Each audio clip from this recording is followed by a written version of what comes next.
శ్రీ గురుదేవాయ నమః. ఓం సల్లక్షణ సమారంభాం చిదానందేతి మధ్యమాం అస్మదాచార్య పర్యంతాం వందే గురు పరంపరాం. ఓం గీతామృత మహోదధయే నమః. ఓం గీతామృత ఆస్వాద ఆనందాయ నమః.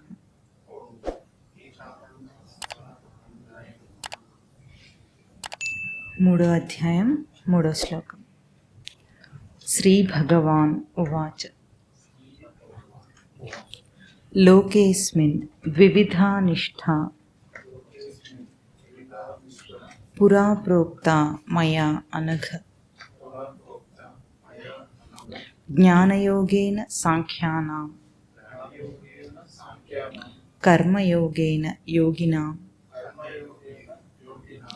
న కర్మణామనారంభాత్ నైష్కర్మ్యం పురుషోష్ణుతే న చ సన్యసనాదేవ సిద్ధిం సమధిగచ్చతి. ఈ శ్లోకాలను మననం చేస్తున్నాం. సృష్టి కర్మక్షేత్రం. ఏమిటి సృష్టి? కర్మక్షేత్రం. కర్మక్షేత్రమైన ఈ సృష్టిలో కర్మను ఆచరించవలసిన వాడికి కర్మయందు స్పష్టత కావాలి. అంటే ఏది కర్మ, ఏది కర్మ కాదు. చేసే పనులన్నీ కర్మలా అంటే కాదంటుంది భగవద్గీత. ఉదాహరణకు ఏదైనా శబ్దం, ఓ శబ్దం చేయండి. మీరు ఏదైనా శబ్దం చేయండి అని సకిలించారు.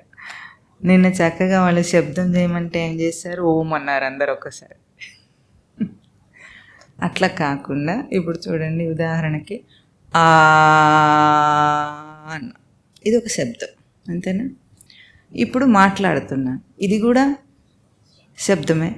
అయితే ఈ శబ్దానికి ఆ శబ్దానికి తేడా ఏమిటి? ఈ శబ్దాన్ని ఏమో మాట అన్నాం, ఆ శబ్దాన్ని ఏమో ఉట్టి చప్పుడు అంటాం.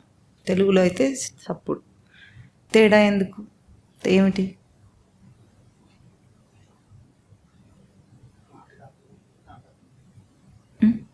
మాటకు అర్థం ఉంటుంది, దానికి అర్థం లేదు. అంటే అర్థయుక్తమైన శబ్దం అయితే మాటలు అంటున్నాము, అర్థం లేని శబ్దం అయితే గోల అంటాము, ఏదో పిచ్చి శబ్దం అంటాం. ఇంకా పిచ్చిగా చేస్తే గోల అంటాం దాన్ని, అంతేనా? ఇప్పుడు ఆ తేడా ఉంది. ఏ ప్రయోగం వల్ల దానికి అర్థం వచ్చింది? దేన్ని ప్రయోగించాం మనం దానికి అర్థం ఉందనటానికి? బుద్ధి ప్రయోగం. ఇంతే తేడా. బుద్ధి ప్రయోగం ఉంటే కర్మ, కాకపోతే క్రియ. అయితే లోకంలో అన్నీ బుద్ధి ప్రయోగంతో జరుగుతున్నాయా పనులన్నీ అంటే యాంత్రికంగా జరుగుతున్నాయి. మనిషి యాంత్రికంగా చేస్తాడు. అలవాటైపోయిన పని ఏదైనా సరే యాంత్రికం అవుతుంది. అయితే మొదటి నుండి యాంత్రికంగానే చేస్తున్నాడా అంటే కాదు.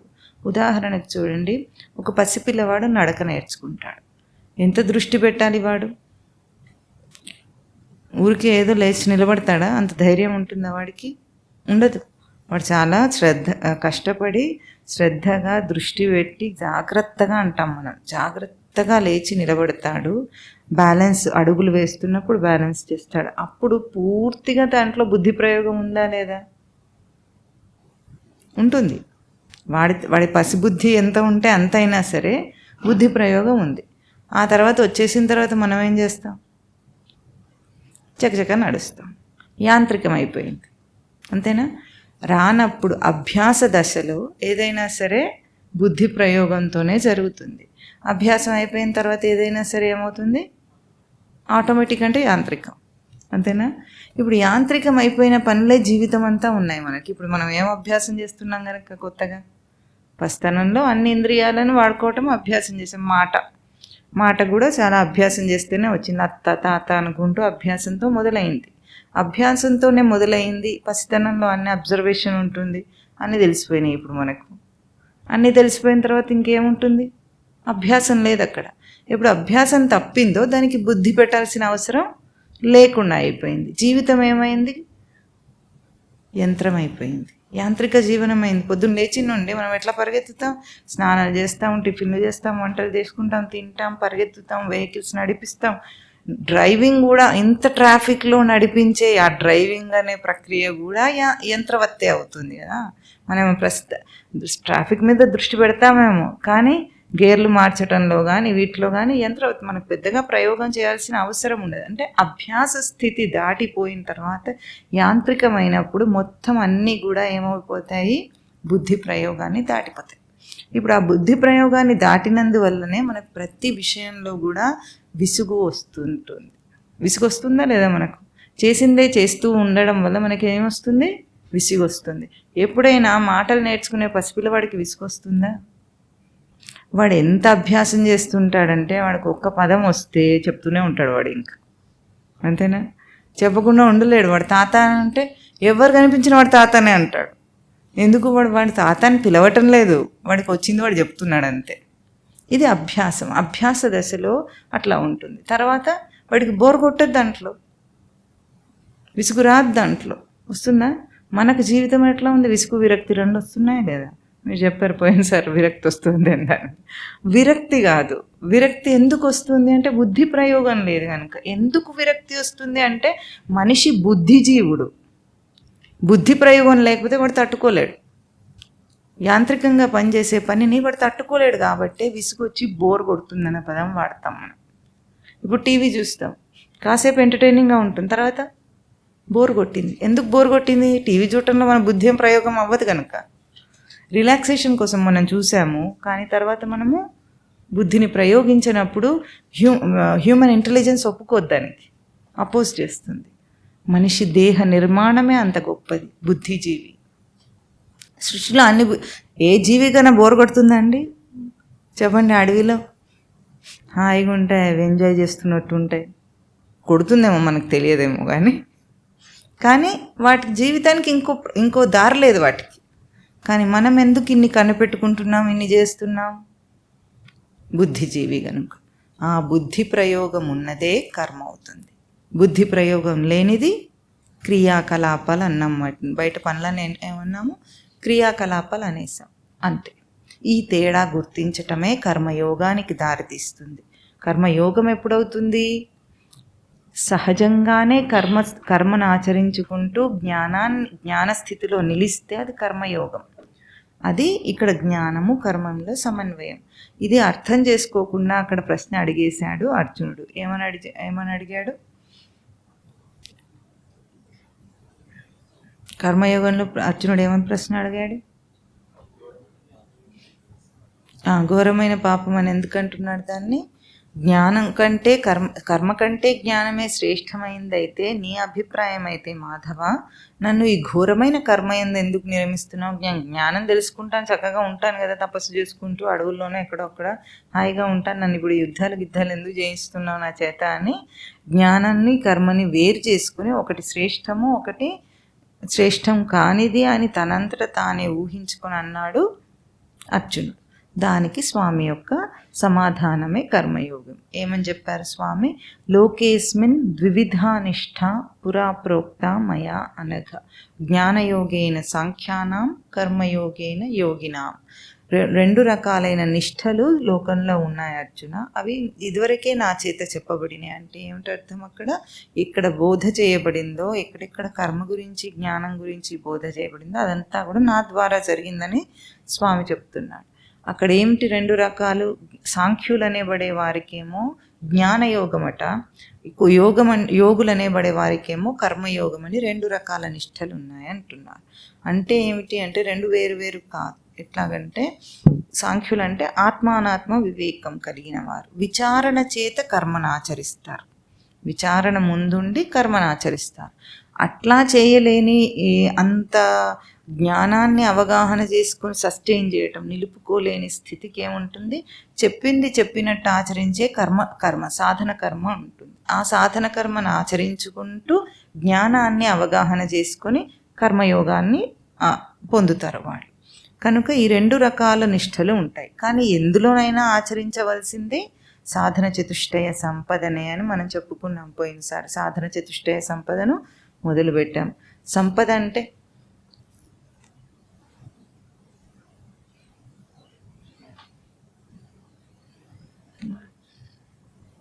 అంత కష్టమైన పదం అది. సంపద అంటే నాలెడ్జ్. తను ఏది పొందాడో అది సంపద. లోకంలో మనకేది సంపద? డబ్బు. డబ్బు సంపాదించాడంటామో సంపాదించింది సంపద, అంతే సింపుల్. సంపాదించింది ఏది పొందుతామో అది సంపద. సమ్యక్ పద్యతే అంటారు. అంటే బాగా ఏది పొందుతాడో అది సంపద. లోకంలో మనం ఏది సంపాదించినా సరే అదేం చేస్తాం?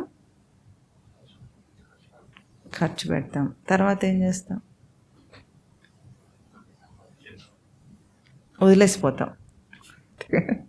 వదిలేసిపోతాం అనేది అసలు సత్యం. ఎందుకంటే ఏదైనా సరే మన తోడు రాదు. ఒక మంచి శ్లోకం కూడా ఉంటుంది దీనికి.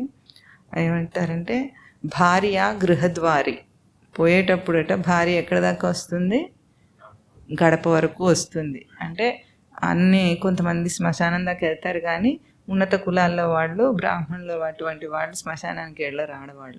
వాళ్ళు గృహద్వారం వరకే వచ్చి టాటా అంటారు. తర్వాత పశవశ్చ గోష్ఠే. పూర్వకాలము సంపద అంటే పశు సంపదనే కదా. అది ఎక్కడ ఉంటుంది? గోశాలలో ఉంటుంది. అది అక్కడే ఉంటుంది, మనతో రాదు. బంధు శ్మశానే. బంధువులు ఎంతవరకు వస్తారు? శ్మశానం దాకా వస్తారట. దేహశ్చితాయాం. దేహం ఎంతవరకు వస్తుంది? చితి వరకు వస్తుంది. తర్వాత మిగిలింది కర్మానుగతికో జీవ ఏకః. కర్మగతికి వాడే ఒక్కడే వెళ్ళిపోవలసిందే, ఎవ్వరూ తోడు రారు. శ్లోకం చెప్పకపోయినా మనం చూస్తూనే ఉంటాం రోజు. ఇది మనకు తెలిసిన సత్యమే. ఇవేవి సంపదలని సంపాదించుకుంటాము అంటే, ఏవైతే బంధుబలగమని మన వాళ్ళందరూ అంటారు కదా, నా వారు, నాది, నీ అని ఏదేది అనుకున్నామో అవేవి మనతో రావు. కానీ సాధన చతుష్టయ సంపద జీవుడికి వస్తుంది. ఎందుకు వస్తుంది?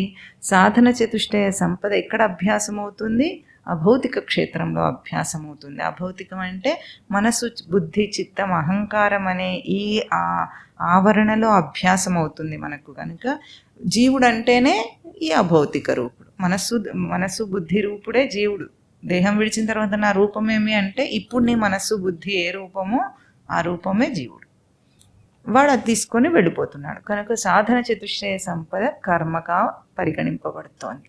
అది లేక కర్మ లేదు. అందులో మనము చతుష్టయం అంటే 4 అంశములు చెప్పుకున్నాం. గుర్తున్నాయా? ఏమిటి? మొదటిది ఏమిటి? వివేకం.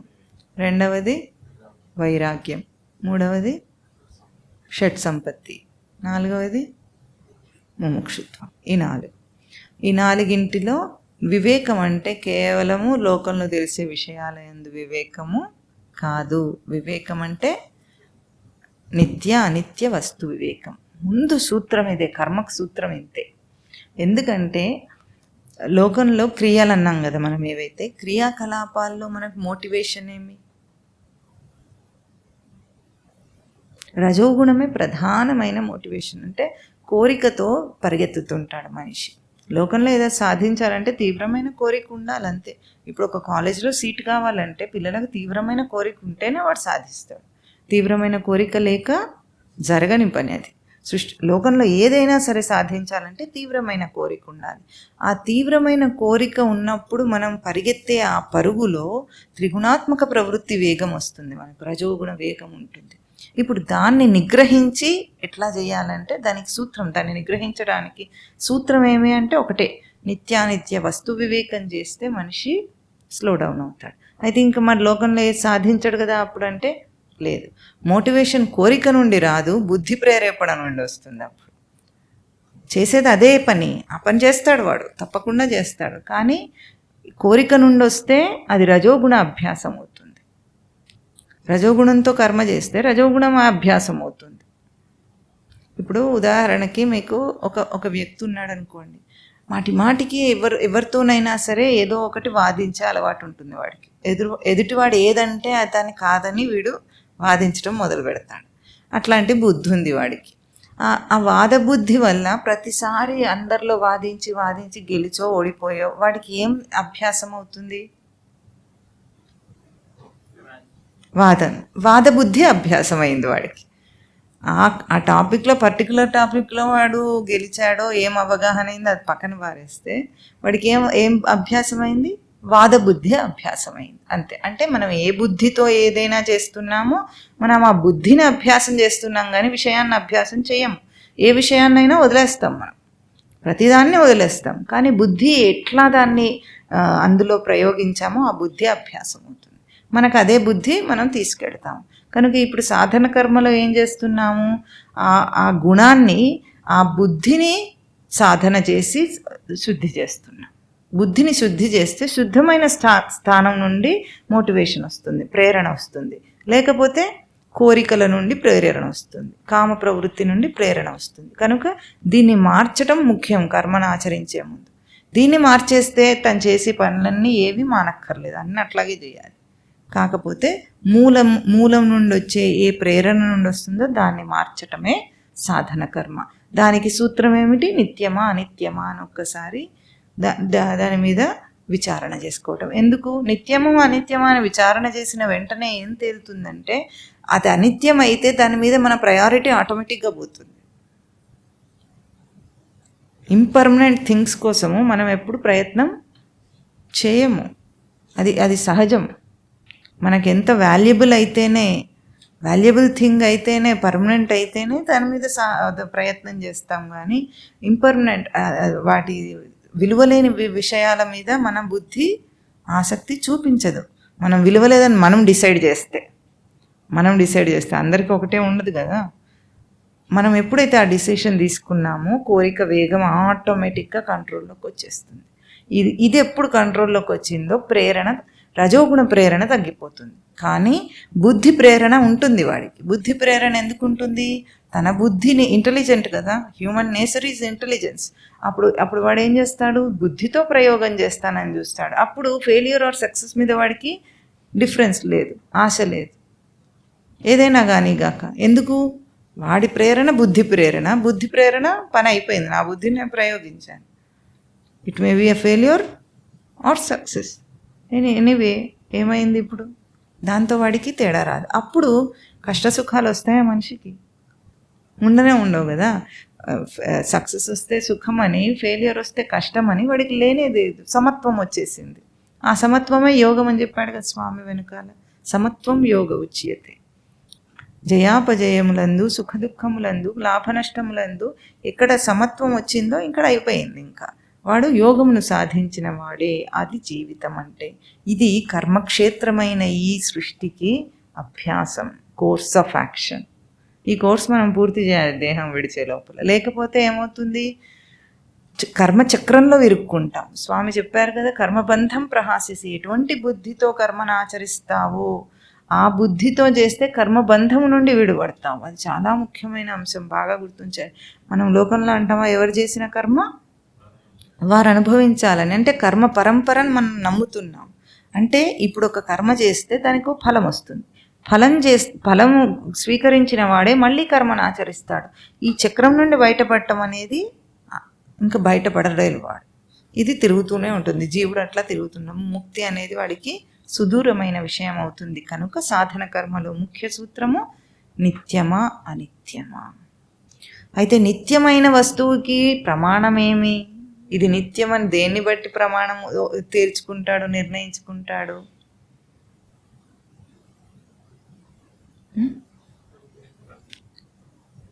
స్వరూపంతో పోల్చుకొని, తనతో పోల్చి నిత్యము అనిత్యం ఎప్పుడు కూడా. ఇప్పుడు ఒక బిల్డింగ్ కాదు కానీ ఒక గోద్రేజ్ అల్మారీ తీసుకున్నాం అనుకోండి, స్వామివారు చెప్తుంటారు, అదన్నా నీకన్నా ఎక్కువ రోజులు ఉంటుందని గ్యారెంటీ ఉంది. నువ్వైతే ఉండవు, అంతేనా? అది కొన్ని తరాల దాకా ఉంటుంది, 200 సంవత్సరాలు ఉన్నా ఉంటుంది మంచి క్వాలిటీది. అయితే మనం ఎట్టి పరిస్థితుల్లో ఉండవు, 3 తరాలు దాటిపోతాయి. ఇప్పుడు నిత్యం అనిత్యం అని దేహంతో పోల్చుకుంటే అది కొంచెం నిత్యమే మనకంటే. అట్లా కాదు ఇక్కడ. నిత్యమా అనిత్యమా అనేది మన అంశం జీవ అంశంతో పోల్చుకున్నప్పుడు నాతో ఉండగలిగింది నిత్యం, నాతో ఉండలేనిది అనిత్యం. ఇది ప్రమాణంగా తీసుకోవాలి. అప్పుడు దేని మీద ప్రయారిటీ చూపిస్తాడో, ఈ లోకంలో ఎందుకో వేదాంతం వైపు ఎందుకు అందరు రారంటే వాడి నిత్యానిత్య వస్తు వివేకం ఉండదు కాబట్టి. అనిత్యమైన సంసారం చాలా బాగుంది, తప్పదనిపిస్తోంది. కానీ మానవ జన్మ సంసారం కోసం కాదు అని మనం చెప్పినా తొందరగా మార్పేం రాదు. ఎప్పుడైతే నాతో ఉండేది అనేది పోల్చుకున్నాడో ఏది సృష్టిలో తనతో ఉండదు, తన వారు ఉండరు, ఇంకేది ఉండదు. ఉండేది ఒకటే తన స్వరూపం. ఆ స్వరూపంతో పోల్చుకొని నిత్యానిత్య వస్తు వివేకం చేర్చుకున్న వాడికి ఈ షట్ సంపత్తి దాకా ఎదుగుతాడు. లేకపోతే వివేకము వైరాగ్యానికి దారితీయదు. వివేకం వల్ల ఏమొస్తుంది తనకు? వైరాగ్యం. వైరాగ్యం అంటే ఏమని చెప్పుకున్నాం? బోర్ కొట్టడం కాదు, విరక్తి కాదు. ఇవి వైరాగ్య లక్షణాలు కావు. ఆ వైరాగ్యం అంతా లోకంలో ఏది సాధించలేని వాడికి విరక్తి వస్తుంది. వాడు ఆత్మహత్య చేసుకుంటాడు. ముముక్షుత్వం అడగడు. వాడు ఆత్మహత్య చేసుకుంటారా లేదా? లోకంలో ఏది సాధించలేని వాడైనా సరే వాడు ఏం చేస్తాడు? ఆత్మహత్య, మరణాన్ని కోరుతాడు విరక్తి వచ్చినప్పుడు, బోరు కొట్టినప్పుడు. అది కాకుండా వైరాగ్యం రావాలంటే ఏమిటి? తన స్వరూపం నందు ప్రీతి కలగాలి. ప్రయారిటీ ఎప్పుడు మనకు తెలిసిపోయిందో, విలువ గుర్తించామంటే, ఒక రత్నం యొక్క విలువ గుర్తిస్తే దాన్ని ఎట్లా భద్రపరుచుకుంటాం మనం? దాంతో ఇంకా బయటివన్నీ వదిలేస్తాం. బయటి విషయాల మీద దృష్టి పోదు. తన మీద దృష్టి ఎప్పుడు నిలిచిందో బయటి విషయాల మీద దృష్టి ఆటోమేటిక్గా పోతుంది. అంటే విషయ దృష్టి పోవటం అంటే ఏమిటంటే విషయాన్ని వదిలేయము, విషయం నందు ప్రీతి పోతుంది. ఆసక్తి, అత్యాసక్తి ఉంటుంది మనుషులకు. ఆ ఆసక్తి తగ్గిపోతుంది. ఆసక్తి తగ్గిపోయిన రోజున దాన్నే వైరాగ్యం అంటారు. ఎటువంటి వైరాగ్యం అని చెప్పుకున్నాము దానికి? ఇహ అమూత్ర ఫలభోగ విరాగం. ఇహ అమూత్ర, ఈ లోకమునందు కూడా వచ్చే ఫలభోగముల యందు కానీ, స్వర్గాది లోకాల్లో ఉండే భోగముల యందు కానీ, రెండింటి యందు కానీ వాడికి వైరాగ్యం వస్తుంది. ఏమక్కర్లేదు నాకు, ఏ విషయమైనా ఆనందం నేను. ఆనందానికి శ్రోతనెవరు? నేను. నేనే లేకపోతే స్వర్గం ఉండేం లాభం? ఏది విలువైంది రెండిట్లో? నా ఉనికి, నేను ఉండుట విలువైంది. నేను ఉన్న తర్వాత ఏదైనా దానికి విలువ కనుక అది ఎప్పుడు తెలుసుకున్నాడో పూర్తిగా వైరాగ్యం వచ్చేస్తుంది. అంటే ప్రయారిటీ మారిపోయింది. తర్వాత మనం షట్ సంపత్తి చెప్పుకుంటున్నాము పోయినసారి. షట్ సంపత్తిలో 6 అంశములు ఉన్నాయి. ఏమిటవి? శమము, దమము, ఉపరతి, తితిక్ష, శ్రద్ధ, సమాధానం. ఈ 6 అంశములు. శమము దమము అంటే ఒకటేమో అంతరింద్రియ నిగ్రహము, ఒకటి బాహ్యేంద్రియ నిగ్రహం అని చెప్పుకున్నాం. అంతరింద్రియ నిగ్రహం అంటే ఏమిటి? లోపల అంతరింద్రియం అంటే మనసు, బుద్ధి, చిత్తం, అహంకారం. దీన్ని నిగ్రహించాలట మనం. దీన్ని నిగ్రహించటం అంటే లోకంలో మనం ఎక్కువగా చెప్పుకునేది మనస్సు యొక్క చింతన నడుస్తూ ఉంటుంది. మనస్సునే ఆడిపోసుకుంటుంటారు బయట సంసారంలో. సాధనలో కూడా అందరు మనస్సు గురించే చెప్తూ ఉంటారు. మనస్సు అనేది కీలకమైన అంశం మనకు. కనుక ఇక్కడ ఏమంటున్నారు? దాన్ని నిగ్రహించమంటున్నారు. మనకు వచ్చే థాట్స్ ఉంటాయి చూసారు, అవి ఎప్పుడైనా నిగ్రహింపబడతాయా? ఎట్లా వస్తుంటాయి అవి? వాటికి అవే వస్తుంటాయి. వాటికి అవే ఎట్లా వస్తాయి? ప్రవాహంలాగా వస్తాయి. క్షణకాలమైన ఒక ఆలోచన లేకుండా మనము ఉండలేము అన్నట్లుగా మనకి థాట్ ప్రాసెస్ నడుస్తూ ఉంటుంది. ఎట్లా నిగ్రహిస్తాం దీన్ని మనం?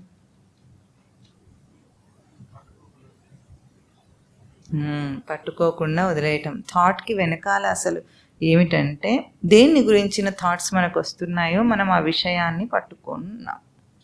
ఇప్పుడు థాట్ని పట్టుకోవడం, థాట్ని వదిలేయటం కాదు మనం చేయాల్సింది. దాని వెనకాల ఉన్న ఒక టాపిక్ ఆఫ్ ఇంట్రెస్ట్ ఉంది కదా, దాన్ని పట్టుకొని ఉన్నాం మనం. ఇప్పుడు ఒకటి సాధించాలి అనుకుంటే దానికి తగ్గ థాట్స్ వస్తూనే ఉంటాయి. ఒక విషయం మీద ఆసక్తి, ఒక సినిమా మీద ఆసక్తి ఉందంటే దాన్ని చూసామంటే దాని గురించి థాట్స్ రావా? ఒక హీరో మీద ఇంట్రెస్ట్ ఉందంటే ఇంకా వాడి గురించి ఆలోచనలు వస్తాయి. రాజకీయాల మీద ఇంట్రెస్ట్ ఉంది అంటే దాని మీద ఆలోచన. ఇంట్రెస్ట్ అంటే మనస్సుని దానికి ఇచ్చేయటం, మనస్సు దాని రూపాన్ని తీసుకోవటం. ఇప్పుడు రాజకీయాల్లో ఉన్నవాడికి వాడి మనసు ఎట్లా ఉంటుంది? ఆ రూపమై ఉంటుంది. మనసుకు రూపం లేదు కాబట్టి ఆ రూపమైపోయి ఉంటుంది. నీటికి ఆకారం లేదు, అది ఏం చేసుకుంటుంది, పాత్ర యొక్క ఆకారాన్ని తీసుకుంటుంది. అంతేనా? జగ్గులో పోస్తే జగ్గు ఆకారం, బాటిల్లో పోస్తే బాటిల్ ఆకారం, గ్లాస్లో పోస్తే గ్లాస్ ఆకారం. స్థూలమైన వస్తువుకే అట్లా పాత్ర యొక్క ఆకారం తీసుకుంటుంది నీరు. సూక్ష్మమైంది మనస్సు, దానికి అసలు రూపమే లేదు. రూపం లేనిది ఏం చేస్తుంది, దాని ఏ విషయాన్ని పట్టుకుంటుందో ఆ ఆకారం తీసుకుంటుంది. దేన్ని పట్టుకున్నామో ఆ పట్టుకున్న దాన్ని బట్టి మనకు థాట్స్ వస్తున్నాయి, ఆలోచనలు వస్తున్నాయి. ఇంకా అది మనకి ఎట్లా ఉంది, ప్రవాహ రూపంగా కోరిక. ఇంకా ఎట్లా ఉంటుంది, వేగం. కోరిక ఎంత తీవ్రంగా ఉంటే థాట్స్ అంత ఎక్కువగా వస్తాయి, తీవ్రతను బట్టి. అంతే కదా? తీవ్రత దేనివల్ల వస్తుంది, కోరిక ఎందుకు తీవ్రత దేనివల్ల వస్తుంది, విషయానికి మనం ఇచ్చిన విలువ వల్ల. అంతేనా? మనం ఎంత వాల్యుబుల్గా దాన్ని ఎంచామో ఆ వాల్యూనే మనకు కోరికను కలిగిస్తుంది. కోరిక గట్టిగా ఉంటుంది.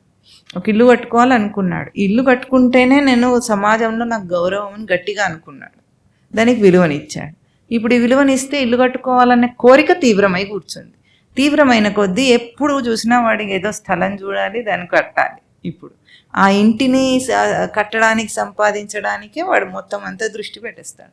దానికి తగ్గ ఆలోచనలే నిరంతరం నడుస్తూ ఉంటాయి.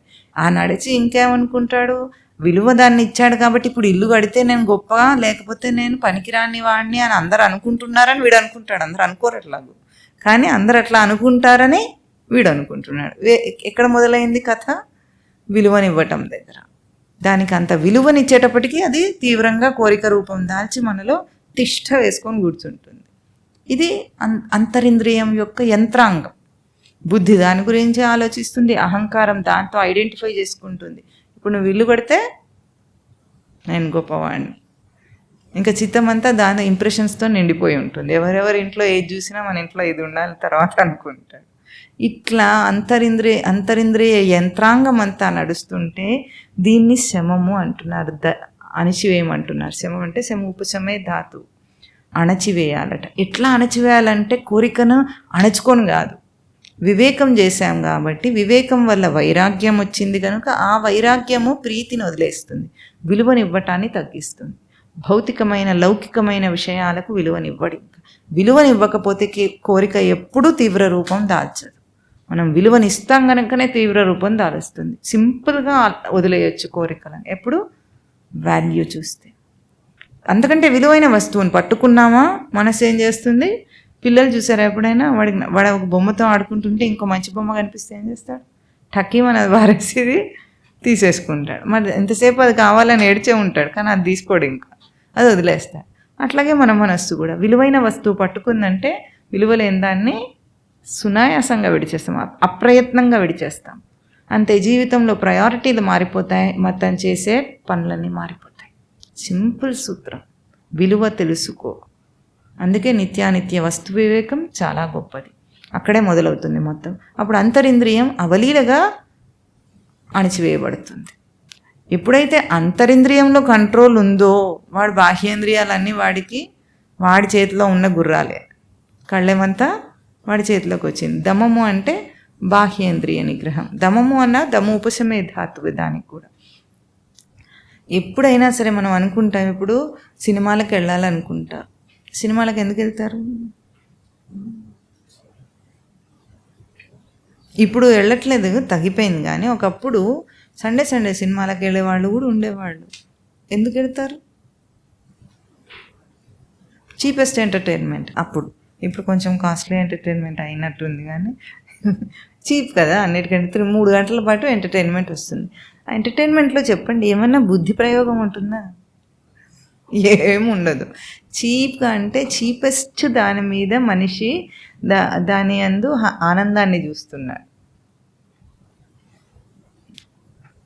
విలువలేని వాటి మీద ఆనందాన్ని చూడటం అనేది అలవాటు చేశాడు. ఇప్పుడు కోరిక ఉంది అంటే ఆ కోరికను తీసేయాలంటే హై అంబిషియస్ వాళ్ళు ఎప్పుడు కూడా అలాంటి చీప్ వాటి మీద దృష్టి పెట్టరు.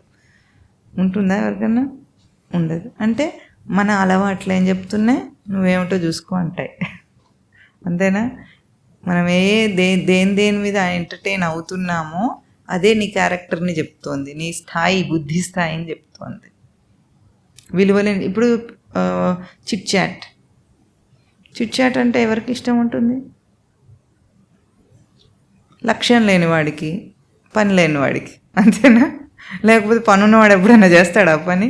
దాని మీద ఎంత ఎంటర్టైన్ అవుతుంటారు, గంటలు గంటలు మాట్లాడటం మీద ఎంటర్టైన్ అవుతుంటారు, గంటలు గంటలు చిట్ చాట్ నడుస్తూనే ఉంటుంది. అంటే దాని అర్థమేమి? మన లెవెల్ ఎక్కడుందో మనకే తెలిసిపోవాలి. లోయెస్ట్ లెవెల్ ఆఫ్ ఎంటర్టైన్మెంట్ని వెతుక్కున్నాం అంటే బుద్ధి యొక్క ప్రయోగం మనకు అసలు అవసరమే లేదు. ఇట్లా ఏ ఇంద్రియాన్ని నిగ్రహించటం మనకు కష్టమైంది అనుకుంటున్నామో ఆ ఇంద్రియంలో విచారణ చేసుకో. తిండి, నానా చెత్త తినటం మీద దృష్టి ఉంది. ఈ చెత్త తినటం మీద దృష్టి అంబిషన్తో ఏముండదు. హై అంబిషన్స్ ఉన్న వాళ్ళు కూడా చెత్త తిండి తినటం మీద ఇష్టపడవచ్చు. ఇది అందుకే రసనేంద్రియాన్ని జయించటము, ఉపస్థ ఇంద్రియాన్ని జయించటము చాలా గొప్ప విషయాలు అంటారు. అంటే సెక్స్, రుచి, ఈ రెండింటిని జయిస్తే మనిషి అన్నింటినీ అతిక్రమిస్తాడని బ్రహ్మచారులకి రెండింటి మీద నిబంధనలు ఉంటాయి తప్పనిసరిగా. ఎందుకు? ఇవి రెండు చాలా మనిషి యొక్క తేజస్సును హరించేవి, బుద్ధి తేజస్సును హరించేవి. మీకు తెలుసా అతిగా తింటే బుద్ధి సరిగ్గా పనిచేయదని? యోగము కోసము ఎట్లా తినమంటారు? యోగంలో యుక్తం అంటారు, యుక్త ఆహార విహారాలు అంటారు. ఆ పదం వాడుతుంది భగవద్గీత. యుక్తమైందంటే నువ్వు ఎట్లా ఉండాలి అంటే తిన్న తర్వాత కళ్ళు మూసుకొని కూర్చుంటే యోగం అంటే ధ్యాన స్థితి రాగలగాలి మనిషికి, అంత తినాలి. అతిగా తింటే మనకేమవుతుంది? వెంటనే నిద్ర వచ్చేస్తుంది. ఏదైనా హెవీ లోడ్ మసాలా పదార్థాలు, అట్లా ఘాటైనవి, అటువంటివి ఏవి తిన్నా సరే మనకు మన డైజెస్టివ్ సిస్టమ్ మీద ఎప్పుడు లోడ్ పడుతుందో ఆటోమేటిక్గా మన బ్రెయిన్కి బ్లడ్ సప్లై తగ్గిపోతుంది. బ్లడ్ సప్లై తగ్గి డైజెస్టివ్ సిస్టమ్ మీద కాన్సన్ట్రేట్ చేస్తుంది. కాబట్టి తిన్న వెంటనే మనం అలాంటి పని చేయలేం. అంత హెవీ లోడ్ తింటే బుద్ధి పని చేయదు. కనుక యుక్తమైన ఆహారం అన్నారు. ఇప్పుడు యుక్తమైన ఆహారం తినాలంటే అందరికీ ఎట్లా సాధ్యమవుతుందండి అని అంటాడు. అందరికీ ఏం సాధ్యం కాదండి. కానీ విలువ తెలుసుకున్న వాడికి, యోగం యొక్క విలువ తెలుసుకున్న వాడికి సునాయాసం అవుతుంది అది. అందుకే అన్నిటికీ ముఖ్యం విలువ గుర్తించటం. దేన్ని నిగ్రహించాలన్నా ఒకటే దానికి సూత్రం ఏమిటి? విలువ కట్టు. దాన్ని విలువ కట్టావంటే నీ అంతటా నువ్వే చేసేస్తావు ఆ పని. ఇది చాలా ముఖ్యమైన సూత్రం. కనుక ఇప్పుడు శమము దమము రెండు కూడా దేని మీద ఉన్నాయి? వివేక వైరాగ్యాల మీదనే ఆధారపడి ఉంటాయి. తర్వాతది ఉపరతి. ఉపరతి అంటే ప్రీతి, రతి అంటే ప్రీతి. దేని యందు ప్రీతి ఉండాలట? తన మీద చాలా ప్రీతి ఉండాలట మనిషికి. ఇదేమిటి స్వార్థంలాగా ఉంది, అంతేనా? తన యందు తనకు ప్రీతి అంటే అందరికి అదే కదా ఉంటుంది, స్వార్థమే ఉంటుంది. తన కోసమే తను ఆలోచిస్తాడు. కానీ ఈ స్వార్థము సృష్టిలో తప్పక మనిషికి ఉంది. కానీ మనం అనుకున్నట్టు విషయాల మీద విషయాత్మకమైన గుర్తింపుతో స్వార్థం కాదు. జీవుడిగా ఆత్మనస్తు కామాయ సర్వం ప్రియం భవతి అని బృహదారక ఉపనిషత్తు చెప్తుంది. ఎందుకు? మనిషికి నిజంగా తన మీద తనకే ప్రీతి ఉంది. అవునన్నా కాదన్నా ఇది సత్యం. తన మీద తనకంటే ఎవరికి? జీవుడిగా తన మీద తనకు ప్రీతి ఉంది. అందుకే భార్య ప్రియమైంది. ఎంతవరకు? తనకంటేనా తన తర్వాతనా? తన తర్వాతనే. తల్లిదండ్రులు తన తర్వాతనే. పిల్లలు తన తర్వాతనే. డబ్బు ఏదైనా సరే సృష్టిలో తన తర్వాతనే. ఆ ఆత్మకామం వాడికి ఎప్పుడూ ఉంది జీవుడికి. ఆత్మకామాన్ని దాటలేడు జీవుడు. ఎందుకు? జీవుడు జన్మనెత్తిందే ఈ జన్మను దాటటానికి. కనుక వాడి ఉద్యమం మీద వాడికి ప్రీతి ఎప్పుడూ ఉంటుంది. అందుకే ముందు తన మీద ప్రీతి, తర్వాత విషయం మీద ప్రీతి ఉంది. ఈ సత్యాన్ని తెలుసుకోముందు మనకెట్లా స్వార్థం ఉంటుంది? అన్నీ నాకే ఉండాలని విషయభోగం మీద స్వార్థం ఉంది. విషయభోగ స్వార్థము ఆత్మకామం ఒకటి కాదు. బాగా అర్థం చేసుకోవాలి. విషయభోగ స్వార్థం ఉంటే వాడు ఎదగడు అసలు ఎప్పటికీ. ఎందుకు? వాడు అన్నిటికంటే కన్నింగ్ మెంటాలిటీతో ఉంటాడు కాబట్టి. అది కాదు. ఇప్పుడు జీవుడిగా తన విలువ గుర్తించిన స్వార్థం అంటే నా సాధన, నా ఆధ్యాత్మిక సాధన అన్నిటికంటే ప్రయారిటీ. ఎందుకు? నేను జన్మనెత్తింది జీవుడిగా ఎదగటానికి, అంతే. ఇది తెలిసిన నాడు మనిషికి ఆ ఉపరతి అంటే ఎప్పుడైతే ఇది తెలుసుకుంటాడో వాడికి లోకంలో చెప్పే కరుణ, దయ, ఏ ఎథికల్ క్వాలిటీస్ ఉంటాయో అవన్నీ ఆటోమేటిక్గా వస్తాయి, వాటంతట అవే వస్తాయి. ఎందుకంటే తనని ఏ జీవుడుగా చూస్తున్నాడో అందరినీ ఆ జీవుడుగా చూస్తాడు. ఇప్పుడు మనం ఎట్లా చూస్తున్నాము? రిలేషన్షిప్స్తో చూస్తున్నాం, వ్యక్తిగతంగా చూస్తున్నాం. వ్యక్తిగతమైన గుర్తింపు పోయి అస్తిత్వగత గుర్తింపు వస్తుంది. అస్తిత్వం అంటే, వ్యక్తిత్వం అంటే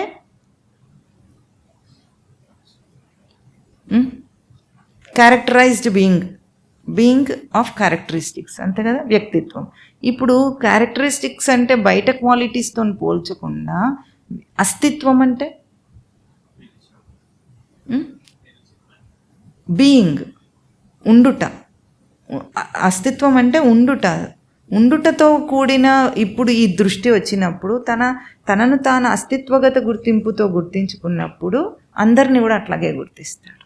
నేనెట్లా జీవుడో వాడు కూడా అట్లా ఒక జీవుడే. నాకేది మేలైనదో వాడికి కూడా అది మేలైనది, అంతేనా? ఇది సమత్వానికి పరాకాష్ఠ. అప్పుడే వాడు అందరినీ సమంగా చూడగలుగుతాడు.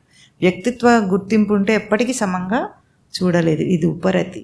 తన యందు తన స్వరూపమునందు మిక్కిలి ప్రీతి కలిగి ఉండాలి. తన స్వరూపమునందు, ఈ రూపం భౌతిక రూపమునందు కాదు, భౌతిక గుర్తింపునందు, స్వరూపమునందు ప్రీతి కలిగి ఉంటే అదే స్వరూపం అంతటా దర్శనం అవుతుంది వాడికి.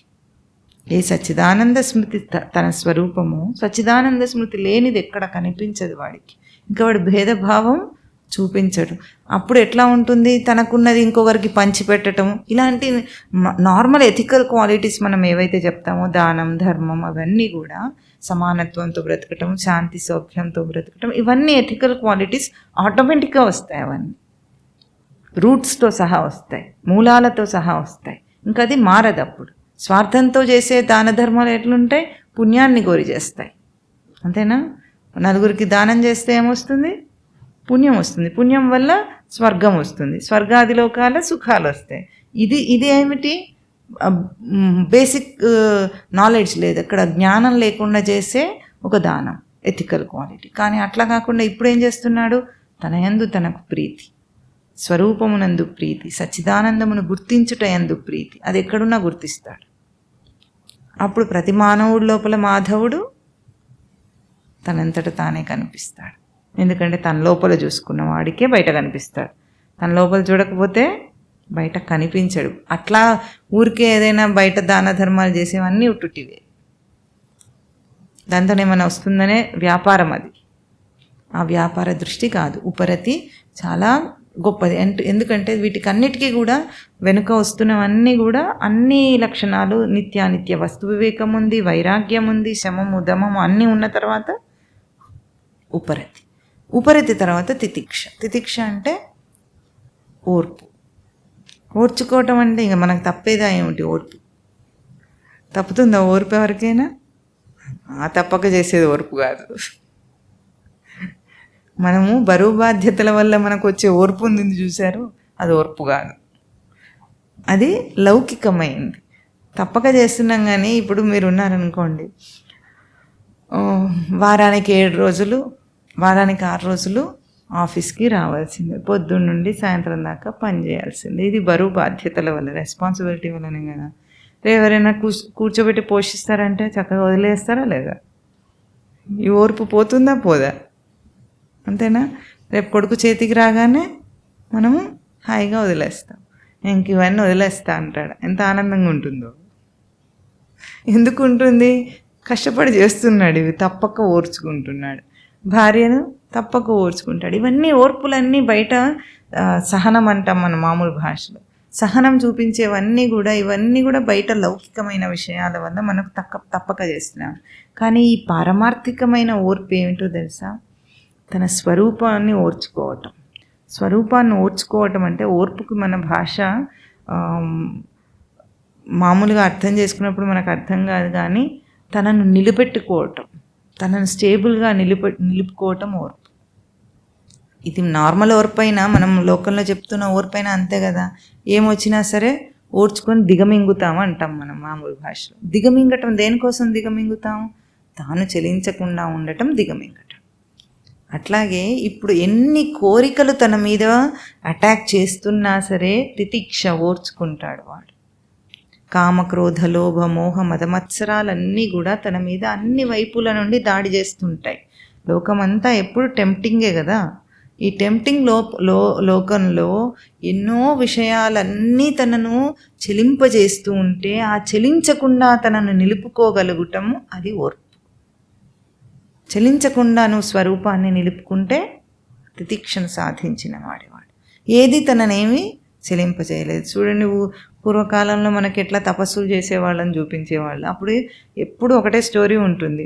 ముందు ప్రయోగం అప్సరసలను చేస్తారు, ముందు వర్షాలను పడిపిస్తారు, వాయుదేవుడు వస్తాడు, తర్వాత వర్షం, అందరు వస్తారు, మరి అగ్ని అన్ని హీట్ అన్ని పెంచేస్తారు. ఎన్ని వచ్చినా తపస్సు చేసేవాళ్ళు ఓర్చుకుంటారు. ఆ తర్వాత అప్సరసలను పంపిస్తారు, అక్కడ చాలామంది ఓడిపోతారు, కొంతమంది ఓర్చుకుంటారు. అంటే ఎన్ని విషయాలు స్పర్శ తన మీదికి వస్తున్నా సరే, ఎన్ని బయట నుండి వచ్చి తనను చెలింపజేసే విషయాలు వచ్చినా ఆ విషయాలను స్వరూపాన్ని నిలుపుకోవటం కోసం ఓర్చుకోవాలి, తప్పక కాదు.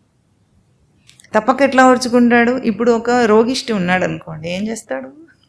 ఎన్ని కోరికలు ఉన్నా తీర్చుకోలేడు, ఓర్చుకున్నాడు, అయిపోయిందా? అది ఓర్పయిందా? కాలేదు. లోపల ఒక వెల్కనం ఉంటుంది వాడికి, నేను తీర్చుకోలేకపోతున్నాను, పక్షవాతం వచ్చింది, అయినా కోరికలు ఉండవు అనుకుంటారా? ఉంటాయి గ్యారెంటీగా.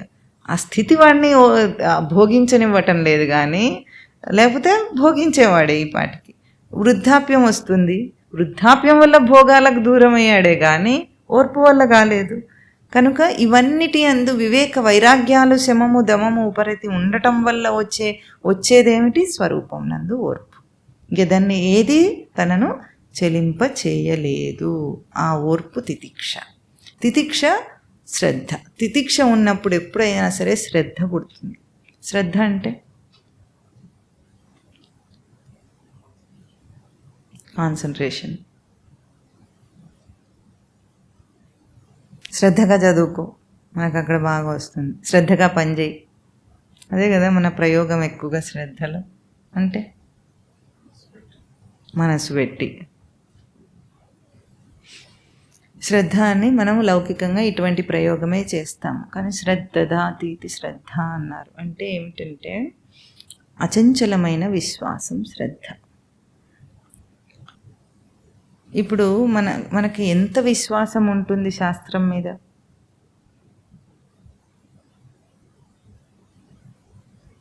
శాస్త్రం మీద ఎంత విశ్వాసం ఉంటుంది? ఆస్తికులకైతే కొంచెం ఎక్కువ ఉంటుంది, అది అబద్ధమని గబుక్కుని అంటాడా? అన్నాడు. సరే, శాస్త్రం చెప్తే కరెక్ట్ అయ్యే ఉంటుందేమో. ఎట్లా అంటాడు? అయ్యే ఉంటుందేమో అంటాడు. కానీ వెంటనే తన జీవితంలోకి దాని పరివర్తన తీసుకురావడానికి శ్రద్ధ సరిపోలేదు, వాడికి విశ్వాసం సరిపోలేదు. అంతేనా? లేకపోతే తెలియని రోజు తెలియలేదు, తెలిసిన తర్వాత ప్రయారిటీ మార్చుకోవాలని చెప్పుకుంటున్నాము, మారిపోయింది ఏమిటి? వింటం మానేస్తారు కానీ ప్రయారిటీ మారిపోతుందా ఎక్కడన్నా? ఇది శ్రద్ధ. మనకు శ్రద్ధ ఉందా ఇప్పుడు? లేదు. అంటే గురువు, శాస్త్రము, పరమాత్మల మీద అచంచలమైన విశ్వాసమే శ్రద్ధ. అది ఎట్లా ఉంటుందంటే ఇన్స్టెంట్ ట్రాన్స్ఫర్మేషన్ తీసుకొస్తుంది. శ్రద్ధ ఉన్నవాడికి విన్న వెంటనే వాడు మారిపోతాడు. అయిపోయింది, ఈరోజు విన్నాను, నా ప్రయారిటీ మారిపోయింది. ఇది జీవితం అంటే. బుద్ధుడికి ఎట్లా అయింది? ఎప్పుడైతే విచారణ చేత కొంచెం తెలుసుకున్నాడో, చూచాయిగా విన్నంత మాత్రం చేతనిచ్చి ఇదా లైఫ్ యొక్క క్వాలిటీ, డెత్కే నా డెస్టినీ డెత్తేనా అనుకున్నాడు. వద్దు, నాకు ఇది వద్దన్నాడు, ఇంత ఇంపర్మనెంట్ థింగ్ నాకు వద్దు అన్నాడు, శాశ్వతమైనది కావాలన్నాడు. శాశ్వత ఆనందం కోసం రాజ్యాన్నే వదిలేశాడు. ఇది ఇన్స్టెంట్ ట్రాన్స్ఫర్మేషన్. శ్రద్ధ వల్ల ఎప్పుడు ఇన్స్టెంట్ ట్రాన్స్ఫర్మేషన్ వస్తూ శ్రద్ధ ఉన్నట్టు. విశ్వాసం ఎట్లా ఉంటుంది? భగవద్గీత అంటే నిజమా అబద్ధమా? అబద్ధం అంటే మరి ఈ క్లాస్లో కూర్చొని అది అస్సలు అనలేరు కదా. సరే, ఎంత విశ్వాసము? మన గురించి మనకు అంతా చెప్పాడు స్వామి, ఆత్మతత్వం అంతా చెప్పాడా? అదేమన్నా నిజం అనిపిస్తుంది ఏమిటి? మన శ్రద్ధ ఎట్లా ఉంటుంది చెప్పమంటారా? లౌకికమైన శ్రద్ధ. మనం షాపింగ్కి వెళ్తాం, అవునా? షాపింగ్కి వెళ్ళినప్పుడు ఒక కేజీ కందిపప్పు ప్యాక్ చేసి ఉంది అక్కడ, తీసుకుంటాం. అదెంత క్వాంటిటీ? కేజీ. మళ్ళీ మనం దాన్ని రెడీమేడ్గా వచ్చేదాన్ని వే చేయకుండా తీసేసుకోమా? ఎందుకు మళ్ళీ ఎందుకు వే చేయరు? అమ్మో ఎంత నమ్మకమో, ఏం చూసి నమ్మకం? అక్కడ రాసుంది అంతే. రాసి ఉంటే అంత శ్రద్ధ అనమాట. మన విశ్వాసం ఏమిటి? ఇక మళ్ళీ మనం డౌట్ పడము దాని మీద. రోజు పాలు వస్తాయా? ఎన్ని వస్తాయి ప్యాకెట్లో? 1/2 లీటర్ వస్తాయి. ఎప్పుడైనా వే చేసాము?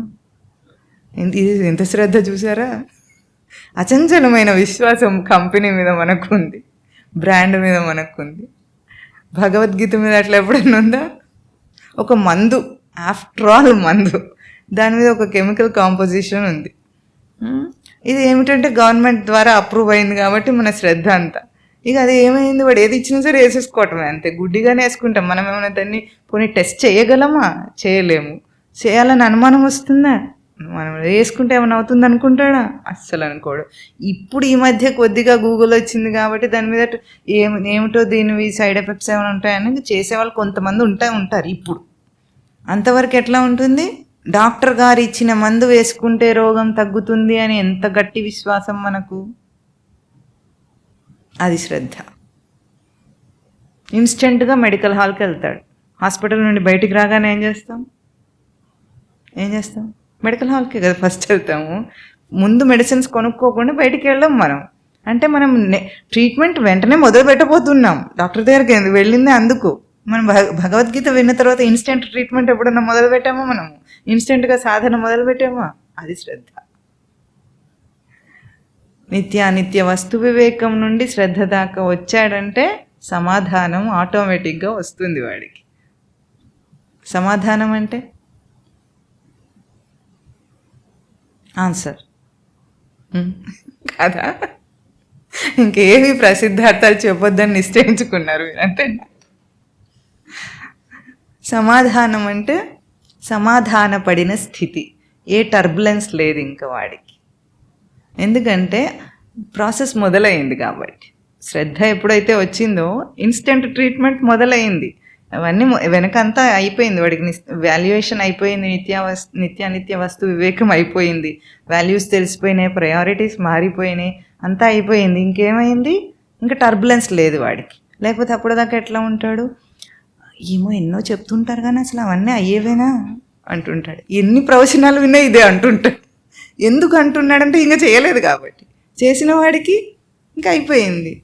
ఎప్పుడైనా డాక్టర్ దగ్గరికి వెళ్ళిన తర్వాత ఏదో అక్యూట్ కండిషన్లోనో మనము కొన్ని ఎక్సెప్షనల్ కేసెస్లో సెకండ్ ఒపీనియన్కి వెళ్తాం. ఏదో ఆపరేషన్లు సర్జరీలు చేయాలన్నప్పుడు సెకండ్ ఒపీనియన్కి వెళ్తాం. మ్యాక్సిమం టైమ్స్ ఎట్లా ఉంటుంది? వెంటనే ట్రీట్మెంట్ స్టార్ట్ అయిపోతుంది, మనకు చాలా నమ్మకం ఉంటుంది, తగ్గిపోతుంది, అయిపోతుంది అని ఉంటుంది. ఇన్స్టెంట్గా అంతా అయిపోతాయి. కానీ ఇక్కడ ఎట్లా ఉంది? మనం మొదలు పెట్టడానికి లాస్ట్ టైం చెప్పుకున్నాం మనం, ఫస్ట్ గేర్ వేయాలి అంతే. First gear load bearing gear. ఆ లోడ్ని బేర్ చేయాలి మన బుద్ధి. అది చేయట్లేదు ఎంతసేపటికి. అది చేసిందంటే మాత్రము ఇంకా వాడు సమాధాన పడిపోతాడు. ఎందుకంటే ఈ మార్గంలో పోతే భగవద్గీతలో చాలాసార్లు అష్యూరెన్స్ వస్తుంది. ఇట్లా వెళ్ళిన వాడు తప్పకుండా ముక్తిని పొందుతాడు, ఇట్లా చేసిన వాడు ఇట్లా ఎన్నిసార్లు అంటాడు స్వామి అన్నమాట. ఇప్పుడు వాడు సమాధాన పడ్డాడనమాట దేహంతో. నేనెవరు అన్న ప్రశ్నలు వేసుకోవటం కానీ, ఈ ప్రశ్నలన్నీ విచారణలోనే ఉంటాయి, ముందే వివేకంలోనే ఇవన్నీ ఉంటాయి. ఎందుకు ఈ జీవితము, ఈ జీవితంలో ఏం చేయాలి, అసలు సృష్టి ఎవరు చేశారు, అది ఇది ఎన్ని ఉంటాయి. వాట్ ఈజ్ లైఫ్, ఇవన్నీ ఫ్యాన్సీ అయిపోయినాయి ఈ మధ్య. హూ యామ్ ఐ అని అడగటం అయితే ఫ్యాన్సీయెస్ట్ క్వశ్చన్ కదా. ఎందుకు? ఫ్యాషన్ అది. ఏది సమాధానం దాకా తెలుస్తుంది హూ ఆర్ యూ అనేది. What are you, not who are you. నువ్వెవరో కదా, నువ్వేమిటో తెలుస్తుంది. ఈ ఫ్యాన్సీ క్వశ్చన్లు అడగొద్దు. What is life? ఈ కాలం పిల్లలకు బాగుంటుంది. ఇంకా అసలు మనకేమిటి ఈ జీవితం యొక్క లక్ష్యం ఏమి అని అడుగుతాడు. Purpose of life. గాడిది గుడ్డు అని చెప్పాలి వాడికి. చెప్తుంటేనేమో వినడు, చెయ్యడు. చేయకుండా ప్రశ్న మాత్రం అడుగుతాడు. ఈ ప్రశ్న అన్నిటికీ సమాధానం వచ్చేది ఎప్పుడైతే వెనుకాలన్న సంపద అంతా వచ్చిందో టర్బులెన్స్ లేదు, సాఫీగా సాగుతుంది వాడి సాధన. ఎందుకో తెలుసా మీకు అప్పుడు సాఫీగా సాగుతుంది? అసలు సాధన సాఫీగా సాగటానికి అడ్డు వచ్చేది ఎవరో తెలుసా? వీడే, ఎవరికి వాడే. వాడికంటే వేరే ఎవ్వరు కూడా వాడి సాధనకు అడ్డురాడు. కానీ మనం ఏమనుకుంటాం, నా ఉద్యోగ ధర్మం, నా గృహస్థాశ్రమ ధర్మం, నాకు ఆ ధర్మం, నాకు ఈ ధర్మం ఉన్నాయి, ఎన్నో ధర్మాలన్నీ నన్ను అడ్డగిస్తున్నాయి, నేను ఎట్లా చేస్తా? As a student how can I be spiritual అంటాడు. As a husband how can I be spiritual అంటాడు. నీకే చెప్తున్నారు, అందుకే అర్జునుడిని పెట్టాడు అక్కడ. ఓ సన్యాసిని పెట్టి చెప్పలేదు, ఓ బ్రహ్మచారిని పెట్టి చెప్పలేదు. ఎందుకు పెట్టలేదు? ఆన్ డ్యూటీ ఎవరున్నారో వాడిని పెట్టారు. ఇట్లా సమాధాన ప్రశ్నలు అడుగుతూనే కాలక్షేపం చేస్తుంటాడు జీవితం అంతా. ఇటువంటి వాటన్నిటికీ కూడా ఒక సమాధాన స్థితి అనేది కేవలం మనం అన్నట్టు ఇప్పుడు మాట్లాడుకుంటున్నట్టు బయట విషయాత్మక సమాధానం కాదు, బుద్ధిపరమైన సమాధానం. అంటే ఇన్లైన్ అన్నీ కూడా సృష్టి ఎట్లా రచించిందో మనసు, బుద్ధి, చిత్తం, అహంకారం అన్నీ కూడా ఒక సమాధాన స్థితికి వస్తాయి. ఒకదాన్ని ఒకటి అపోజ్ చేసుకోదు. మనసు ఒకటి చెప్తుంటే బుద్ధి ఇంకోటి చెప్పటం కానీ, బుద్ధి ఒకటి చెప్తుంటే చిత్తంలో ఇంకొక వాసనలు ఉండటం కానీ, వాసనలు ఇవన్నీ ఏమున్నాయో అహంకారం దాన్ని ఎదిరించటం కానీ, ఇటువంటి స్థితి వాడిలో వాడికే కలగదు ఇంకా. ఎందుకు? అన్నీ కూడా సచ్చిదానంద స్మృతి చేత ఛార్జ్ అయి ఉంటాయి చక్కగా. ఇది సమాధాన పడిన స్థితి. అందుకే యోగులకు ఏమొస్తుంది చివరికి? సమాధి స్థితి అంటాం. ఆ సమాధి స్థితిలో ఏమైంది? ఈ మనస్సు, బుద్ధి, చిత్తం, అహంకారం అనే 4 ఏజెన్సీస్ ఏవైతే పనిచేస్తున్నాయో అవన్నీ కూడా ఇన్లైన్ విత్ ఈచ్ అదర్, అన్నీ కూడా ట్యూన్ అయి ఉన్నాయి చక్కగా. ఆ ట్యూన్ అయి ఉన్న స్థితిలోనే మనిషికి నిరంతర ధ్యాన స్థితిని అనుభవిస్తాడు. ఆ ధ్యాన స్థితే సమాధి. సమాధిని పొందారు వారు. మహాసమాధి అంటే దేహం వదిలేయటం. మామూలుగా సమాధి అంటే ఏమిటి? ఆ స్థితి చక్కగా ట్యూన్ అయి ఉన్న స్థితి అన్నమాట. అహంకారం అపోజ్ చేయట్లేదు ఇప్పుడు. లేకపోతే ఎందుకు అపోజ్ చేయట్లేదంటే దానికి ఉన్న ఐడెంటిటీస్ అన్ని పీకి పారేసాం కదా మనం. ఏ లేబుల్స్ వేసుకొని నేను ఫలానా అన్నదో అహంకారము, దాన్ని అన్ని తీసేసి ఏమన్నాము? నువ్వు సచ్చిదానంద స్మృతి అన్నాం. తర్వాత చిత్తంలో ఇంకా పూర్వపు ఇంప్రెషన్సే లేవు. ఎందుకంటే మనం ప్రయారిటీ ఇవ్వని విషయాన్ని ఆటోమేటిక్గా మర్చిపోతాం. తెలుసా మీకు? జ్ఞాపకాలు ఏముంటాయి మనకు? మధుర స్మృతులని మనం ఏమనుకుంటామో, విలువ పెడతామో అవి ఉంటాయి. అవి మధురం కాదనగానే పోతాయి. ఇప్పుడు పెళ్ళైన కొత్తలో ఉన్న మధుర స్మృతులు 15 ఏళ్ల తర్వాత వచ్చిన టర్బులెన్స్ వల్ల ఏమవుతాయి? ఆ స్మృతులు ఏమీ ఉండవు, అన్నీ వదిలేస్తాడు హాయిగా. ఎందుకు? వాడికి కొంచెం గుర్తు చేసుకోవడం కూడా నచ్చదు. ఇప్పుడు చేసిన పెంట పనికి అనుభవిస్తున్నది చాలా, అన్నీ మర్చిపోతాడు చక్కగా. ఇప్పుడు చిత్తం ఎట్లా ఉంది? ఇన్లైన్ విత్ అహంకారం. దానికి ఐడెంటిటీ లేదు కాబట్టి దానికి ఏం ప్రయారిటీస్ ఉండవు, ఇంప్రెషన్స్ ఉండవు. చిత్తం క్లీన్ అయిపోయి ఉంటుంది. వాసనలన్నీ తుడిచిపెట్టుకుపోతాయి. శమము, దమము అనే ఇంద్రియ నిగ్రహం వల్ల వాసనలన్నీ అంతరించిపోతాయి. లేకపోతే ప్రతి కర్మకు వాసన ఉంటుంది. ఈరోజు మనం ఒకటి తిన్నాము అంటే, ఆహా బాగుంది అన్నామంటే వాసన వెంటనే ఇంప్రెషన్ చిత్తంలో ఉంటుంది. మనం తెలియకుండానే చేస్తున్న అన్ని కర్మలకు ఇంప్రెషన్స్ అన్నీ కూడా మన చిత్తంలో వాసన రూపంలో స్టోర్ అయి ఉంటాయి. మళ్ళీ ఏం చేస్తాయి? ఆ వాసనలే తర్వాత రాబోయే కోరికకు ప్రేరణలు. అందుకే శమము, దమము అనే ఈ ఇంద్రియ నిగ్రహం ఎందుకు? వాసనాక్షయం చేయడం కోసం. మనము ప్రయోగంలో ఏమి తీసేయటం లేదు, కానీ వాసనాక్షయం జరిగి తీరాలి. అప్పుడు చిత్తము సమాధాన పడింది. తర్వాత బుద్ధి యుక్తితోనూ ప్రయోగిస్తుంది. ఇంటెలెక్ట్ ఏం చేస్తుంటుంది? ప్రతిదాన్ని వేరు చేసే ప్రయత్నం చేస్తుంది. ఇప్పుడు హయ్యెస్ట్ థింగ్ ఏమైంది? దానికి విచారణ వచ్చింది, వివేకం వచ్చింది. దేంట్లో? నిత్యానిత్య వస్తు వివేకం వచ్చిన తర్వాత లోకంలో ఏది మంచి చెడ్డదని ఆలోచించదు అది. ఇంకా లోకంలో వాడే ఇంటెలెక్ట్ దానికి అక్కర్లేదు, అక్కడ ఆ ప్రయోగమే అక్కర్లేదు ఇంకా. ఎందుకు? అసలైన దాన్ని పట్టుకుంది కాబట్టి. అది బుద్ధి ఇప్పుడు సచ్చిదానంద స్మృతి చేత అది సమాధాన పడిన స్థితిలో ఉంది. మనస్సు ఇంకా థాట్ ప్రాసెస్ ఆగిపోతుంది. అందుకే జ్ఞాని యొక్క థాట్స్ అన్నీ వాడి కంట్రోల్లో ఉంటాయి. థాట్స్ రాకుండా ఉండవు, ఎవరికీ ఉండవు. మనస్సు అనేది ఉంటే మనస్సుకి ఆలోచన అనేది నిరంతర ప్రక్రియ. దాని క్వాలిటీ అది, దాని డిజైన్ అది. కనుక అవి వస్తూ ఉంటాయి, కానీ తన కంట్రోల్లో ఉంటాయి. ఇప్పుడు తన ప్రయారిటీ ఎప్పటికీ తన స్మృతి యొక్క ధారణయే తన విషయం కనుక దాన్నే పట్టుకొని ఉంటుంది. ఇది సమాధాన పడిన స్థితి. ఆ తర్వాత మరి చివరిగా చెప్పింది ఏమిటి? షట్ సంపత్తి అయిపోయిన తర్వాత చివరిగా చెప్పిన సంపత్తి ఏమిటి మనకు? సాధన చతుష్టయ సంపదలో ముముక్షుత్వం. ఇప్పుడు ముముక్షుత్వం ఏమిటి మరి? ముముక్షుత్వం మొదట్లో ఉండాలి కదా అని కదా మనం అనాలి. ముముక్షుత్వం అంటే ముక్తి కావాలనే కోరిక. కోరిక ఎట్లాంటిది? తీవ్రమైన కోరికను ముముక్షుత్వం అంటారు. తీవ్రమైన కోరిక ముక్తి కావాలని ఎప్పుడు వస్తుంది?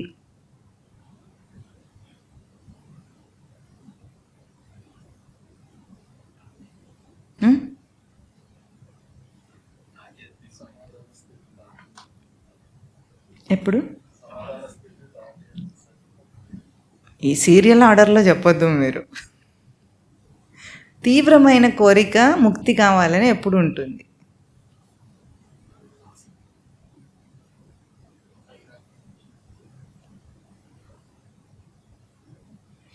ఇప్పుడు ఒక తాడు తీసుకొచ్చా, కుర్చీలో మీరు ఉన్నారు, మీకు కట్టారు, లూజ్గా కట్టారు ఉంచానమాట.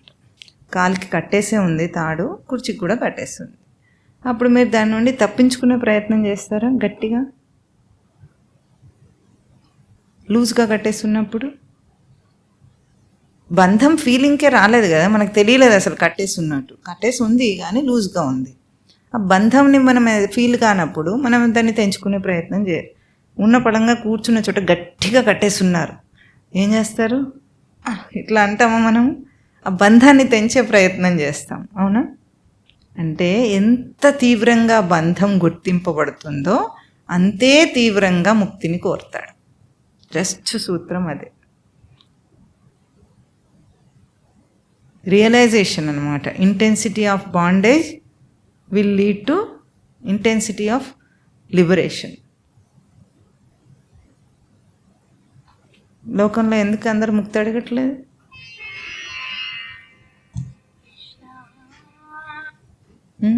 అడుగుతున్నారా అందరు ముక్తి? అందరికి బంధం లేదంటారా? రియలైజేషన్ లేదు. బంధం ప్రతివాడికి ఉంది, ప్రతి జీవికి బంధం ఉంది. కానీ ఎందుకు అందరూ అడగట్లేదు? ముక్తి కావాలని ఎందుకు అడగట్లేదు? బాగా గుర్తుంచుకోండి, కష్టాలు వచ్చినప్పుడు అడిగేది ముక్తి కాదు, చావు.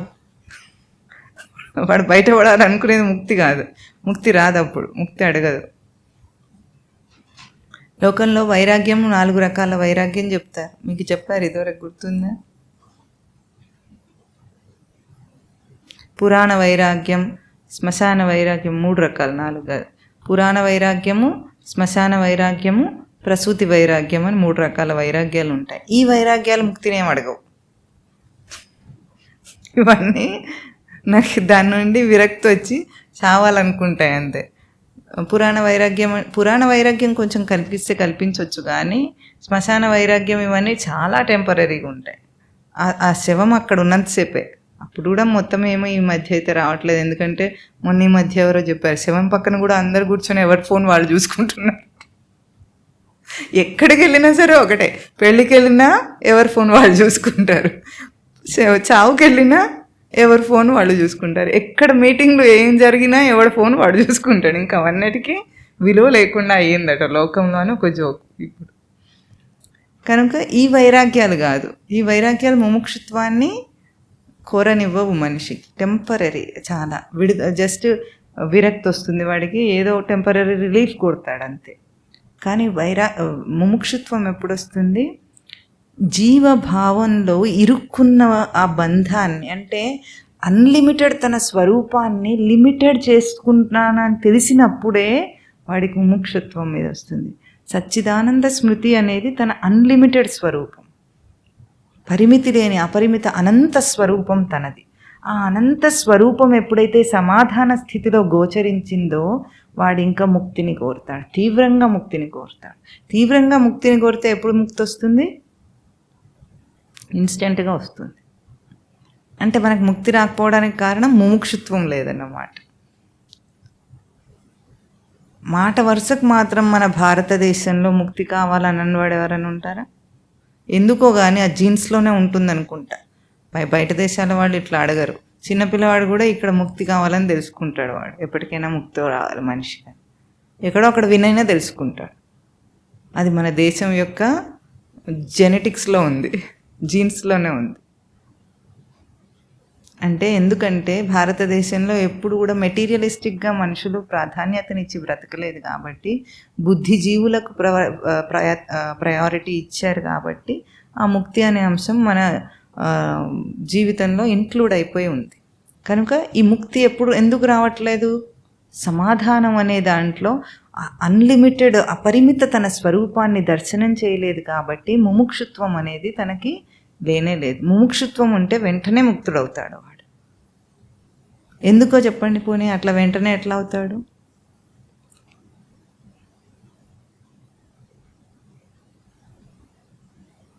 ఏం చేయకుండా అవుతారా? మరి ఇంత సాధన సంపత్తి అంతా చెప్పారు కదా, మరి ఇవంతా చేయకూడదు, ఎట్లా అవుతాడు ఇన్స్టెంట్గా ముక్తుడు? చెప్పండి చూద్దాం.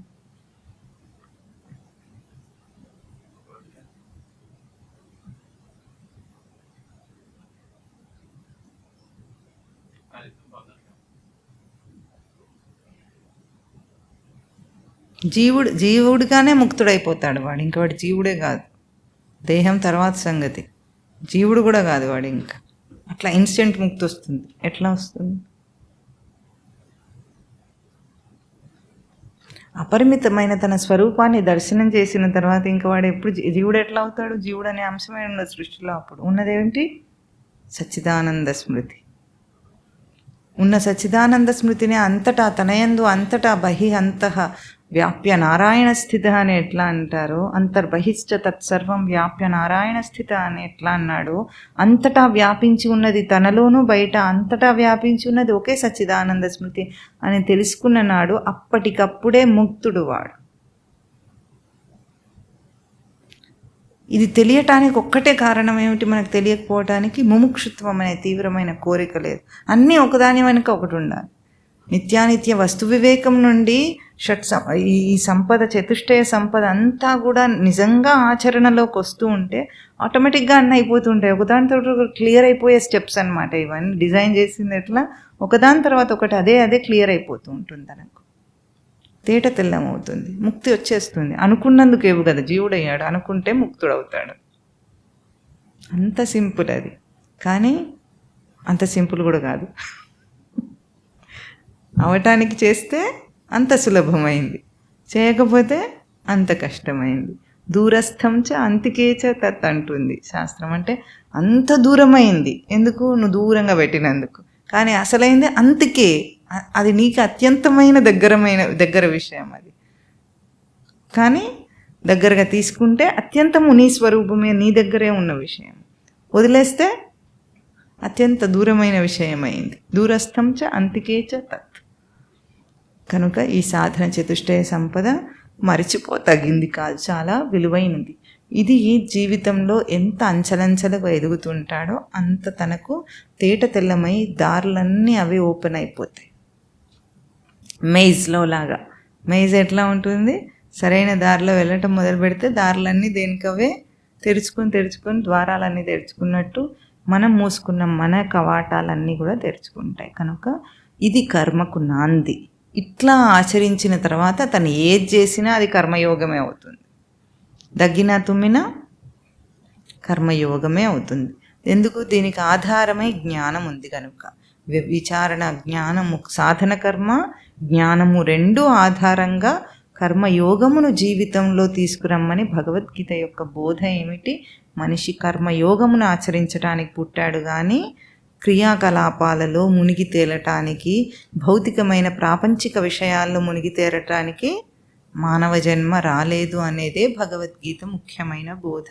అందుకే యుద్ధాలెన్నో చేసిన అర్జునుడికి ధర్మయుద్ధం చేయమని స్వామి యొక్క ప్రబోధం. మనం కూడా మన డ్యూటీస్ అన్నీ చేస్తున్నాం, కానీ అవి ధర్మం కోసం కావటం లేదు. అందుకే చివరికి చెప్తాడు, మనం అన్నీ చెప్పుకునే ధర్మాలన్నిటినీ కొట్టి పారేయటానికి సర్వధర్మాన్ పరిత్యజ్య అన్న వాక్యం ముక్తాయింపు వాక్యం భగవద్గీతకు. భగవద్గీత యందు మనకు విలువనుంటే ఇది ఆచరణ సులభం. ఆటోమేటిక్గా చేయాలి మనిషి, నిర్లక్ష్యం చేయటానికి అవకాశం లేదు. దాని తర్వాత శ్లోకంలో స్వామి ఏమన్నారు? న కర్మణామనారంభాత్ నైష్కర్మ్యం పురుషోష్ణుతే నచ సన్యసనాదేవ సిద్ధిమధిగచ్చతి. కర్మను ఆరంభించకుండానే నైష్కర్మ్య స్థితి రమ్మంటే రాదట. ఇంకా ఏం చేయకముందే నాకు ముక్తి మాత్రం కావాలి, నేను వచ్చేస్తా వదిలేస్తా అనటానికి లేదు. సాధన కర్మను ఆచరించిన వాడికే నైష్కర్మ్య సిద్ధి లభిస్తుంది. నైష్కర్మ్య స్థితి అంటే కర్మ చేస్తూ కూడా నిష్కర్మ అనమాట. నైష్కర్మ్యం అంటే నిష్కర్మ, నిహి కర్మ, కర్మ లేని స్థితి. చేస్తూ కూడా వాడు చేయని వాడే. లోకంలో ఏదైనా చేస్తూ కూడా దాని కర్తృత్వం అంటుంది ఏదైనా మీకు ఉపమానం తెలుసా?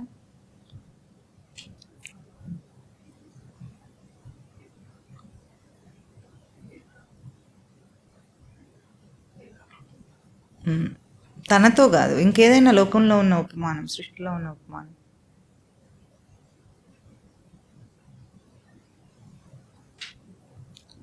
కర్తృత్వం లేకపోతే ఆ కర్మ తనకు అంటదు. అట్లా ఏదైనా ఉందా మనకు కనిపించేది? మంచి ఉపమానం చెప్పమంటారా? అగ్ని దాని సంపర్కంలోకి వచ్చిన దేనైనా కాల్చేస్తుంది. దాని ఇంపార్టెన్స్ తెలియదు, దాన్ని ఏదని చూడదు. ఒక చిన్న పిల్లవాడు అగ్నిని ముట్టుకుంటే వాడిని సజీవ దహనం చేసింది అనుకుందాం. అగ్నికి కర్తృత్వం పాపం అంటుకుంటుందా? ఎందుకో మనం అగ్నిని మాత్రమే అగ్నిని అంటించినమని అంటామేమో కానీ అగ్నిని ఏమనటం లేదు. ఎందుకు? అగ్ని పాపం చేసిందని ఎందుకు అనటం లేదు? అగ్ని దేవుడు కదా, అంత మాత్రం తెలియదు చిన్నపిల్లవాడిని కాల్చొద్దని అంటామా?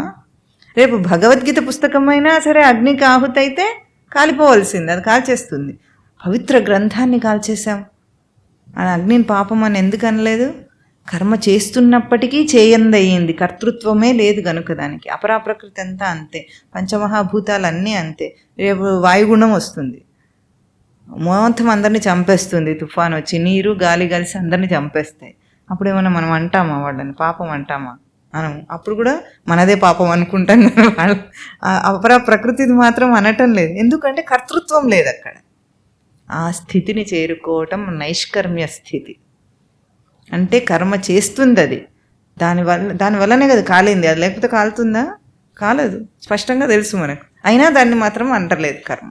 అట్లాగే జ్ఞాని కర్మను ఆచరించినా కర్మ చేసిన వాడు గాడెప్పుడు. అది నైష్కర్మ్య స్థితి. ఆ నైష్కర్మ్య స్థితిని పొందుమనే అర్జునుడు ఏమన్నాడు? నేను అందరినీ చంపితే నాకు పాపం వస్తుంది అన్నాడు. అవునా? మనకు పాపం అన్నాడు. ఇంకా అందరినీ చంపేస్తే మనకు పాపం తగులుతుంది మాధవ, వాళ్ళకి తెలియలేకపోతే మనకు తెలియలేదా అని యుద్ధంలోనే హత్యా నేరాన్ని మీదేసుకుంటున్నాడు అర్జునుడు. అట్లాంటి అర్జునుడిని నైష్కర్మ్య స్థితిని పొందేటట్టుగా కర్మయోగాన్ని బోధించాడు స్వామి. నువ్వెవరిని చంపినా ఇంకా పాపం అంటది, ఆల్రెడీ వాడు చచ్చే ఉన్నాడు.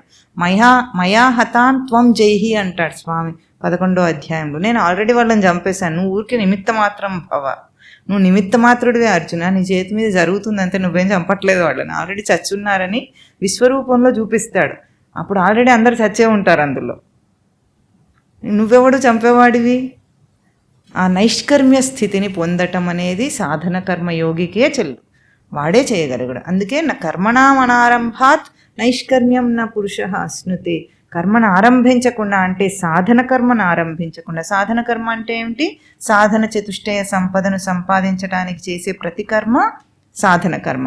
ఈ సాధన కర్మను ఆరంభించకుండా నైష్కర్మ్య స్థితిని ఎవరూ పొందలేరు. కనుక నైష్కర్మ్య స్థితిని పొంది తాను చేస్తున్నప్పటికీ చేయని వాడే అనే ఒక జ్ఞాని ఎట్లా ఉన్నాడో, అపరాప్రకృతి ఎట్లా ఉందో దాన్ని పొందటానికి కర్మను ఆరంభించు. ఈ సాధన కర్మను నువ్వు ఆరంభించమంటున్నాడు స్వామి.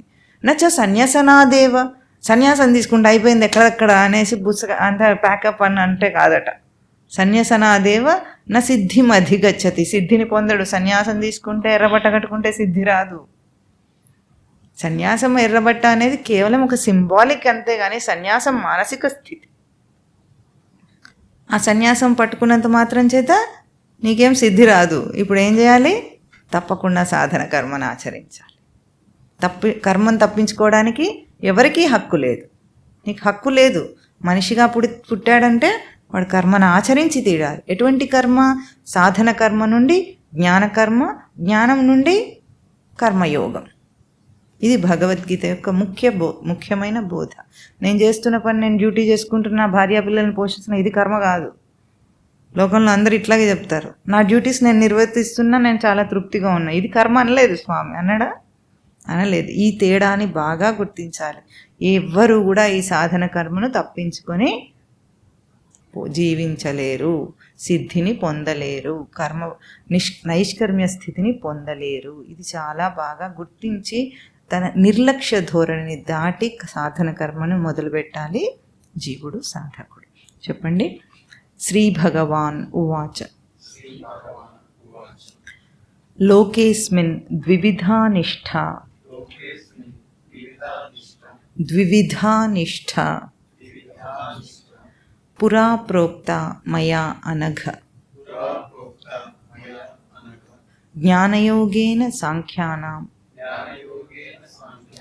కర్మయోగేన యోగినాం న కర్మణామనారంభాత్ నైష్కర్మ్యం పురుషోష్ణుతే న చ సన్యసనాదేవ సిద్ధిం సమధిగచ్చతి. ఓం తత్ సత్.